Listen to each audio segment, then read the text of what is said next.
ભારતીય badminton star Saina Nehwal અને પારુપલ્લી કશ્યપ હવે અલગ થઈ ગયા છે. તેમને વર્ષ 2018માં લગ્ન કર્યા હતા. બંને ભારતના સ્ટાર બેડમિન્ટન ખેલાડીઓ રહ્યા છે.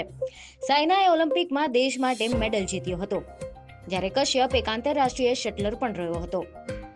સાયનાએ સોશિયલ મીડિયા પર તેમના સંબંધોના અંત વિશે માહિતી આપી છે. સાયનાએ લખ્યું હતું કે જીવન ક્યારેક આપણને અલગ અલગ દિશામાં લઈ જાય છે. અમે એકબીજા માટે શાંતિ અને ઉન્નતિ પસંદ કરી રહ્યા છે. હું તેની સાથે બધી યાદો માટે આભારી છું અને ભવિષ્ય માટે તેની શુભકામનાઓ પાઠવું છું. અમને સમજવા અને આદર આપવા બદલ આભાર. મહત્વનું છે કે સાયના નહેવાલે 14 ડિસેમ્બર 2018ના રોજ કશ્યપ પારુપલ્લી સાથે લવ મેરેજ કર્યા હતા. બંને વર્ષ 2007 થી રિલેશનશિપમાં હતા. જોકે તેઓ 2005માં એકબીજાને ઓળખતા હતા. કારકિર્દીની શરૂઆતના દિવસોમાં બંને હૈદરાબાદની પુલેલા ગોપીચંદ એકેડમીમાં સાથે તાલીમ લેતા હતા અને હવે 14 વર્ષનો પ્રેમ 7 વર્ષના લગ્ન જીવનનો અંત આવ્યો છે.